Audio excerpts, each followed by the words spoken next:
कल के क्लास में हम लोग क्लास 10 केमिस्ट्री रासायनिक अभिक्रिया और समीकरण का फर्स्ट पार्ट देखे थे। उसमें हम लोग रासायनिक अभिक्रिया के बाद रासायनिक समीकरण क्या होता है, रासायनिक अभिक्रिया क्या होता है, ये सब बात बताए थे। तो आज हम लोग जो चलने वाले हैं, आज हम लोग जो पढ़ेंगे, आज हम लोग का चैप्टर होगा उसके आगे द्रव्यमान संरक्षण का नियम, रासायनिक समीकरण संतुलित कैसे होता है, ये सब आज हम तुम लोग को सिखाएंगे। रासायनिक समीकरण को कैसे संतुलित करना है, तो इसके लिए चलते हैं। सबसे पहला पॉइंट है संतुलित तथा असंतुलित रासायनिक समीकरण।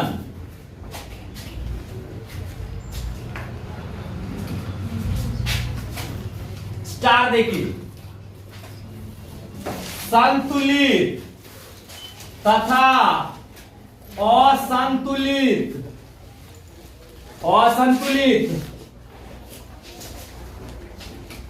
रासायनिक समीकरण, संतुलित या असंतुलित रासायनिक समीकरण। इंग्लिश वाला इसको बोलता है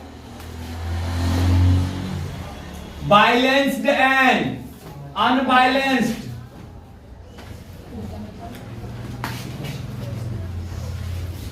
अनबैलेंस्ड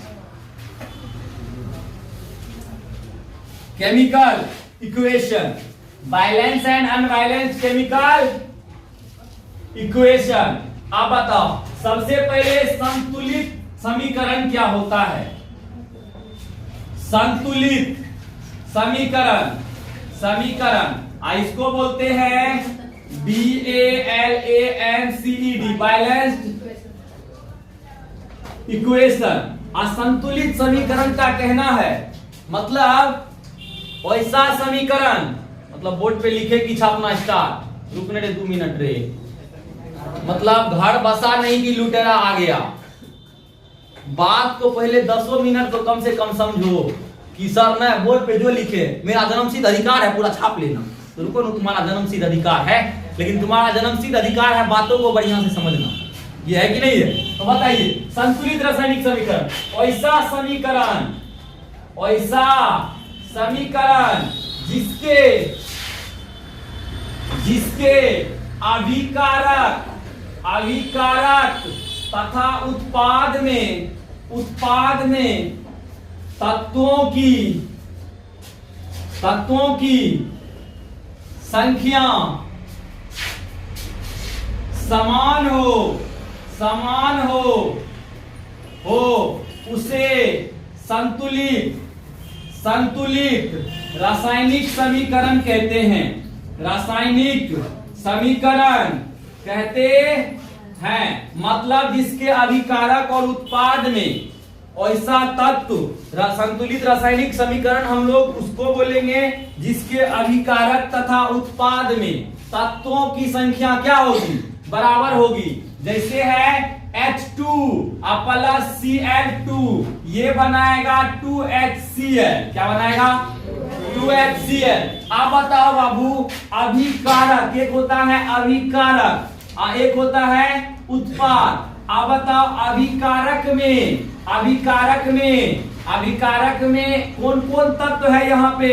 पहला तत्व है हाइड्रोजन और दूसरा तत्व क्या है? क्लोरीन। दूसरा तत्व क्या है? आप बताओ अभिकारक में हाइड्रोजन क्या गो?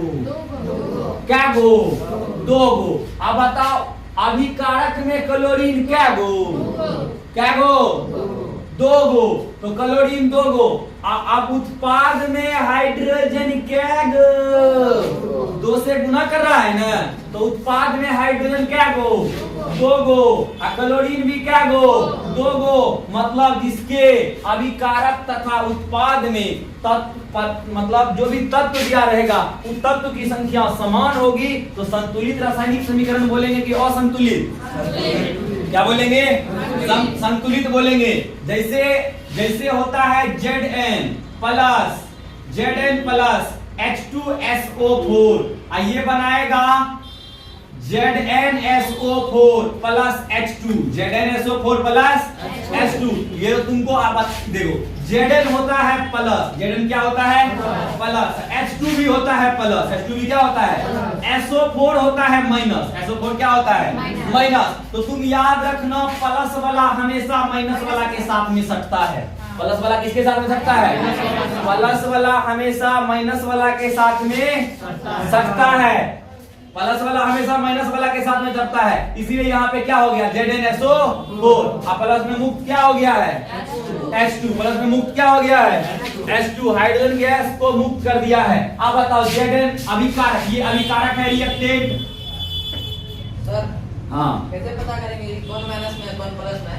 कौन माइनस मतलब, जैसे आप उस पे माइनस प्लस चलाएं, हाँ तो कैसे पता करें माइनस सही ये सब आगे नियम है, आगे नियम आगे चलो ना। ये प्लस इसका संयोजकता होता है, वायलेंसी, वो वायलेंसी के आधार पे डिसाइड होता है कि वो प्लस होगा कि माइनस होता है। धातु के लास्ट वाला कक्षा में 1, 2 और 3 इलेक्ट्रॉन होता है, तो ये सब हम आगे पढ़ाएंगे। धातु और अधातु वाला चैप्टर में जो तत्व यौगिक आएगा ना, उस सब में हम तुमको पढ़ाएंगे। अभी तुमको यहाँ पे ये जान के चलना है कि समीकरण संतुलित है कि असंतुलित। हम सिखा क्या रहे हैं, देखो अभिकारक में रिएक्टेंट में Zn क्या गो, एगो, आई प्रोडक्ट है।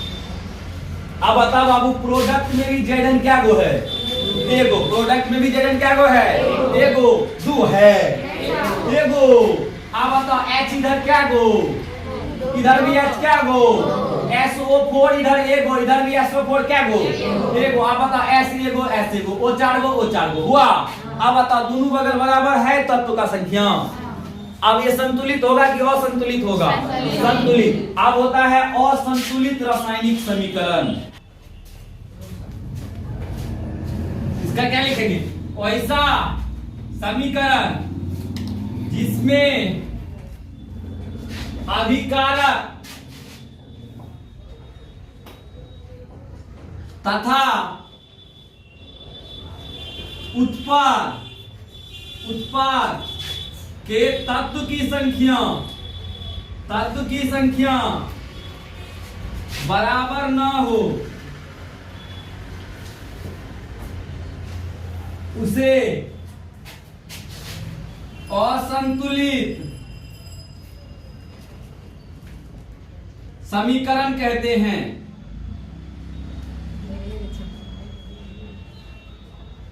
उसे असंतुलित समीकरण कहते हैं। मतलब ऐसा तत्व जिसके अभिकारक और उत्पाद में तत्व का परमाणु संख्या बराबर नहीं होगा, उसको क्या बोलेंगे, असंतुलित समीकरण। क्या बोलेंगे, असंतुलित समीकरण। जैसे देखो H2 प्लस O2, यहाँ पे लिखे H2O, तो आप बताओ संतुलित है कि असंतुलित। अभिकारक में हाइड्रोजन क्या गो, अभिकारक में हाइड्रोजन क्या गो, 2 गो। उत्पाद में हाइड्रोजन क्या गो, 2 गो। अभिकारक में ऑक्सीजन क्या गो, उत्पाद में ऑक्सीजन क्या गो, 1 गो। तो संतुलित है, ये क्या है, असंतुलित। तो असंतुलित रासायनिक समीकरण का हम लोग प्रयोग केमिस्ट्री में नहीं करते हैं। यहाँ बिल्कुल इसी में पॉइंट डाल के यहां से लिखिए रसायन शास्त्र में हम लोग लिखने का जरूरत नहीं है। रसायन शास्त्र में हम लोग असंतुलित रासायनिक समीकरण का प्रयोग नहीं करते हैं। असंतुलित रासायनिक समीकरण का प्रयोग नहीं करते हैं। असंतुलित रासायनिक समीकरण का प्रयोग नहीं करते हैं। असंतुलित रासायनिक समीकरण का प्रयोग नहीं करते हैं, क्योंकि असंतुलित रासायनिक समीकरण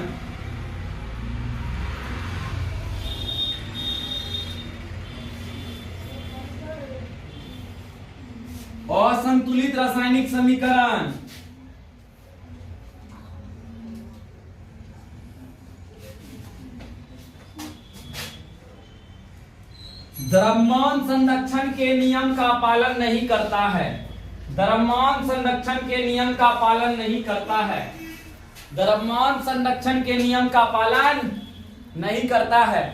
असंतुलित रासायनिक समीकरण द्रव्यमान संरक्षण के नियम का पालन नहीं करता है। असंतुलित रासायनिक समीकरण द्रव्यमान संरक्षण के नियम का पालन नहीं करता है। द्रव्यमान संरक्षण के नियम का पालन नहीं करता है। खाली द्रव्यमान संरक्षण के नियम लिखो, इंग्लिश लिखना जरूरी नहीं है। द्रव्यमान संरक्षण के नियम का पालन नहीं करता है। अब अगला स्टार में लिखो द्रव्यमान संरक्षण का नियम, इसको हेडिंग बनाओ। द्रव्यमान संरक्षण का नियम, law of conservation of mass. द्रव्यमान संरक्षण का नियम, फटाफट हेडिंग बनाइए, लिखो। द्रव्यमान संरक्षण का नियम में किसी भी रासायनिक अभिक्रिया में, किसी भी रासायनिक अभिक्रिया में द्रव्यमान ना तो उत्पन्न, किसी भी रासायनिक अभिक्रिया में द्रव्यमान ना तो उत्पन्न, द्रव्यमान ना तो उत्पन्न और न ही नष्ट होता है, और न ही नष्ट होता है। द्रव्यमान हमेशा, और न ही नष्ट होता है, द्रव्यमान हमेशा संरक्षित रहता है। द्रव्यमान हमेशा संरक्षित रहता है। इसे द्रव्यमान संरक्षण का नियम कहते हैं। द्रव्यमान संरक्षण का नियम कहते हैं। इसे द्रव्यमान संरक्षण का नियम कहते हैं। किसी भी रासायनिक अभिक्रिया में द्रव्यमान ना तो उत्पन्न और न ही नष्ट होता है। किसी भी रासायनिक अभिक्रिया में द्रव्यमान ना तो उत्पन्न और न ही नष्ट होता है। द्रव्यमान हमेशा संरक्षित रहता है। द्रव्यमान हमेशा संरक्षित रहता है। इसे द्रव्यमान संरक्षण का नियम कहते हैं। हो गया, इसे द्रव्यमान संरक्षण का नियम कहते हैं। या करके अगला डिफिनेशन लिखो, या करके द्रव्यमान संरक्षण का नियम कहते हैं। लिखो, किसी भी रासायनिक अभिक्रिया में, या करके अगला डिफिनेशन, किसी भी रासायनिक अभिक्रिया में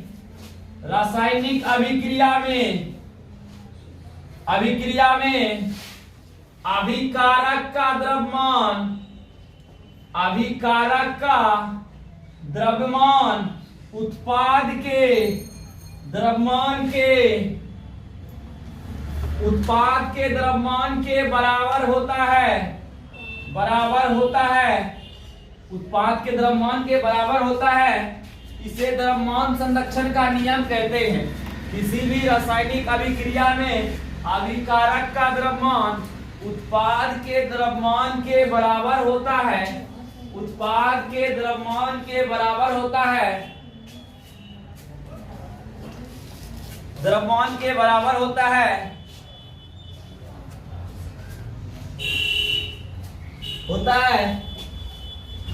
बराबर होता है, जिसे द्रव्यमान संरक्षण का नियम कहते हैं। जिसे द्रव्यमान संरक्षण का नियम कहते हैं।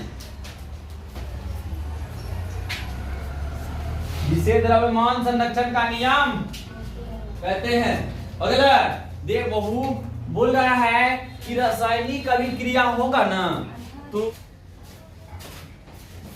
किसी भी रासायनिक अभिक्रिया में जो है ना, अभिकारक का द्रव्यमान उत्पाद के द्रव्यमान के क्या होता है? बराबर होता है।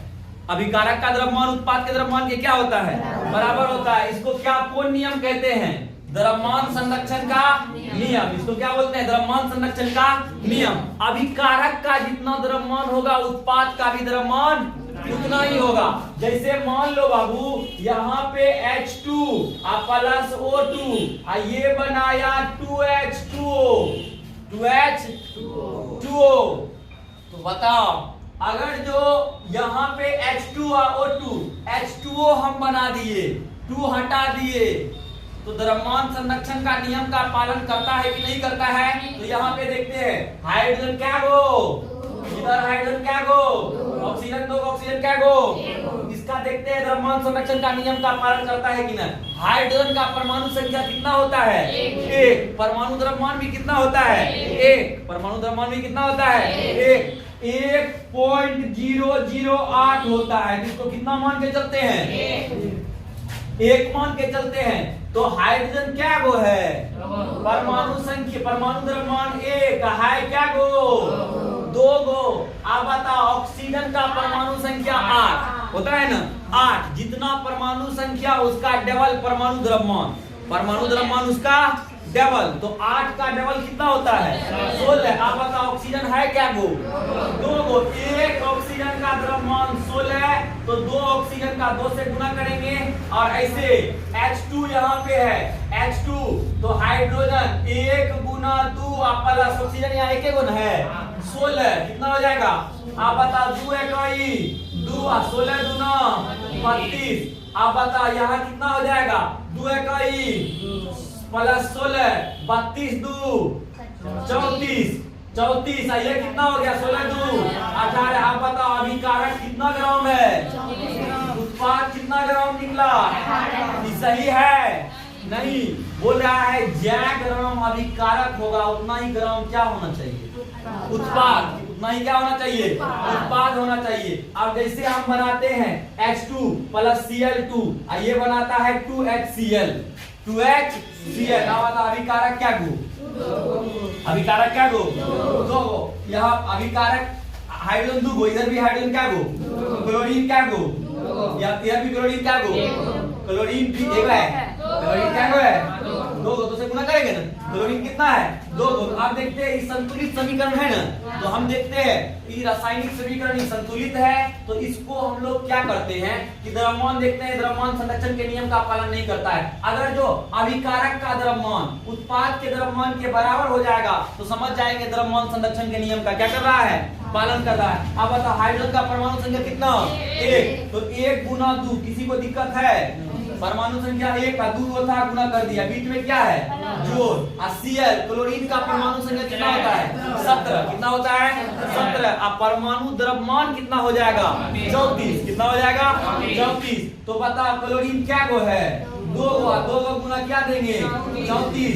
अब यहाँ पे कैलकुलेशन करते हैं इसका, 2 इकाई 2, 34 गुना 4 गुना 8, 3 गुना 6, 6 2 8, 8 2 10 के 0 5 1, 6 2 8 2 10 के 0 5 1, 6 1 7। सही है ने, कितना ग्राम। अब उत्पाद देखते हैं, 2 गुना हाइड्रोजन का परमाणु संख्या कितना होता है, 1 का परमाणु द्रव्यमान भी 1 का प्लस क्लोरीन का कितना होता है, 17। क्लोरीन का कितना होता है, क्लोरीन का 17। तो 17 दुना 34 कितना हो जाएगा, 17 दुना 34। आप बताओ ये बीच में कोई सोच रहा होगा सर गुना का चिन्ह दीजिए, यहाँ भी गुना का चिन्ह दीजिए। नहीं, यहाँ गुना का चिन्ह देंगे, यहाँ क्या चीज का चिन्ह देंगे, जोड़ का। क्या चिन्ह देंगे, जोड़ का। आप बताओ, अब अगर जो हम देख रहे हैं कितना ग्राम है, तो बताओ 34 1 2 गुना 35, 35 गुना कितना होता है, 70 ग्राम। बताओ अभिकारक का द्रव्यमान उत्पाद के द्रव्यमान के बराबर हुआ, तो समझ जाएंगे क्या चीज का पालन करता है, द्रव्यमान संरक्षण के नियम का पालन करता है। सर वहाँ पे तो 34 को आप 2 बार गुना कर दिए 17 को। तो ये तो सर Cl2 ना होना चाहिए, तब ना होता 34। नहीं, देखो Cl का परमाणु संख्या कितना होता है, 17। Cl का परमाणु संख्या, यहाँ पे क्या बोल रहा है, द्रव्यमान संरक्षण का नियम। लेंगे परमाणु संख्या लेंगे कि परमाणु द्रव्यमान लेंगे, नाम ये बोल रहा है द्रव्यमान संरक्षण का नियम। तो परमाणु संख्या लेंगे कि परमाणु द्रव्यमान लेंगे, 20 तक, जहां 20 तक जो परमाणु संख्या होता है उसी का डबल होता है परमाणु द्रव्यमान। उसका डबल क्या होता है, परमाणु द्रव्यमान। 20 तक परमाणु संख्या का डबल क्या होता है, परमाणु द्रव्यमान। इसीलिए बाबू यहाँ पे आप बता, क्लोरीन का 17 होता है परमाणु संख्या। क्लोरीन का 17 होने के कारण से एक क्लोरीन का एक परमाणु का परमाणु संख्या 17, परमाणु संख्या 17, तो परमाणु द्रव्यमान 20 तक डबल कर दो, इस क्या हो जाएगा 34। एक होगा 34, एक होगा 34, तो 2 इधर आगे में है ना, 2 इधर आगे में है, तो कॉमन दोनों से गुणा करेंगे। 34 से कितना होता है 35। अब 35 को 2 से गुना करेंगे कितना हो जाएगा 70। तो 70 ग्राम अभिकारक का द्रव्यमान उत्पाद के द्रव्यमान के बराबर है। अगर जो बराबर है वो द्रव्यमान संरक्षण का नियम का पालन कर रहा है, जो बराबर नहीं है वो द्रव्यमान संरक्षण का नियम का पालन नहीं कर रहा है। छापना हो छापा मार। संतुलित रासायनिक समीकरण को संतुलित बनाना। असंतुलित रासायनिक समीकरण को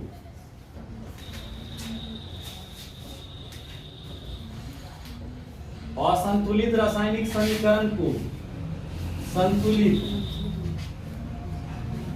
संतुलित करना 4 में लिखना है 2।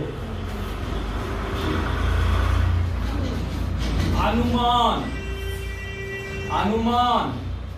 विधि द्वारा संतुलन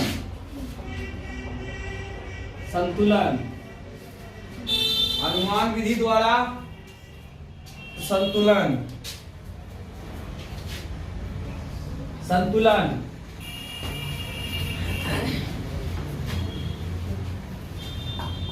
अनुमान के आधार पर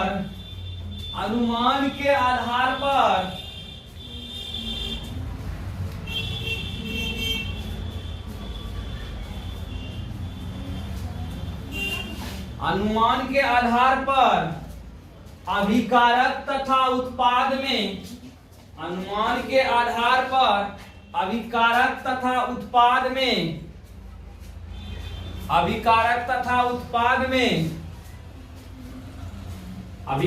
तथा उत्पाद में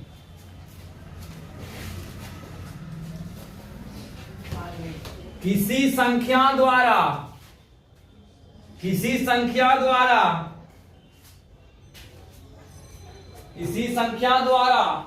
गुना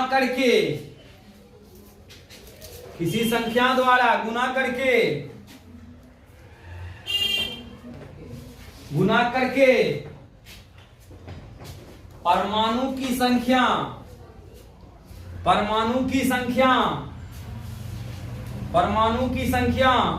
बराबर करने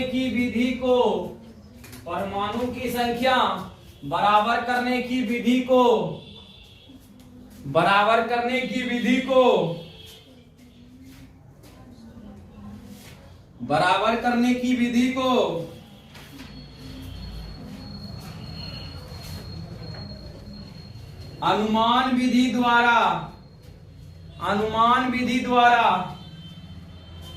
अनुमान विधि द्वारा रासायनिक समीकरण का संतुलन कहलाता है।